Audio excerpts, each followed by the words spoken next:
Good afternoon to everyone here on the board of Lorna Jane. I'm Chris, this is my team Nathan, Yuri and Jay. Today we are presenting the main driving forces as to why we believe your company Lorna Jane should expand into Malaysia. Firstly, I'll be going through why and how you expand into Malaysia. Jay will talk about the risks present in Malaysia that we need to be cautious of. And Nathan will touch on marketing strategies, and lastly, Yuri will present financial projections that we have made. So I've already stated that we're going to be expanding into Malaysia, but now I'm going to be touching on more refined details of expansion, being the specific locations, why we've chosen Malaysia, and what entry strategy we'll go about with our expansion. Firstly, our strategy consists of setting up 5 retail stores across 5 major cities in Malaysia. The retail stores are located in the Paradigm Mall in Johor Bahru, the Pavilion in Kuala Lumpur, the capital of Malaysia, Ion Kinta City in Ipoh, Gurney Plaza in Penang, and finally, the Mega Mall in Malacca. So why have we chosen Malaysia as our country of destination? Well, firstly, Malaysia is considered a top politically stable nation in the Asian region. This makes it a less risky investment and an attractive destination. Adding to that, Malaysia is extremely diverse with many different cultures and religions. This allows for product differentiation, which we'll touch on later in the pitch. Furthermore, Malaysia has high economic freedom, which makes it easy for a foreign firm to enter the market.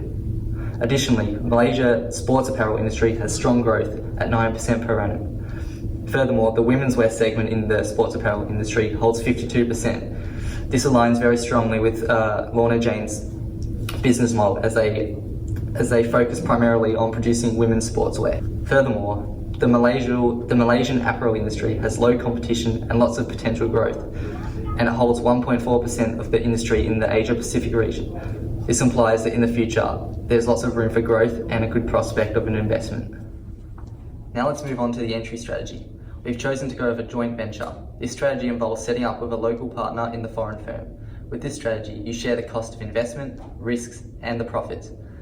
With this strategy, Lorna Jane will be able to maintain control over the business while also gaining access to local expertise and contracts provided by the local partner. Furthermore, each partner contributes to their area of competency. For Lorna Jane, this involves the products that they'll provide and also the capital they provide. Now let's talk some benefits of this strategy. For Lorna Jane, this will reduce knowledge-based risks that will come with entering into Malaysia, an unfamiliar area. Furthermore, it also lowers costs due to shared pooling of resources. And finally, Lorna Jane may also be able to avoid Malaysian government restrictions on foreign firms due to the relationship they form with the foreign country. The partner that we've selected for Lorna Jane to do a joint venture with is Cheetah. Cheetah is a local Malaysian company that specialises in the sales of sports apparel. For Lorna Jane, the most important attribute of Cheetah is that they specialise in manufacturing and distributing women's sports apparel, much like Lorna Jane themselves. How this joint venture will work with Cheetah is Lorna Jane will provide the sportswear products and the capital through their manufacturing subsidiary in China, while Cheetah will take responsibility at marketing, sales and distribution. Both partners will contribute to management and financing. Furthermore, initially they'll sign a 5-year contract for the joint venture, and if it is successful, a permanent contract will be signed and they'll continue the joint venture in the future. Thank you, Chris. So now I'll be talking about the potential risks that we might face when we venture into Malaysia. We have identified 3 risks, which are religion, government corruption, and pricing. The first thing we should do is to know the impact of risk on our company, then minimize the risk, and finally try our best to turn risk into opportunities. The most impactful risk is the religion in Malaysia. As we know, Malaysia is an Islamic country, therefore, Malaysia's population is mainly Muslims.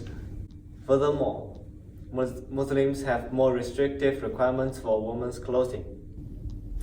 So, we can have a new production line for design of activewear, so that they will be in compliance with Muslim restriction on clothing. We also need to make changes to our Malaysian official website accordingly.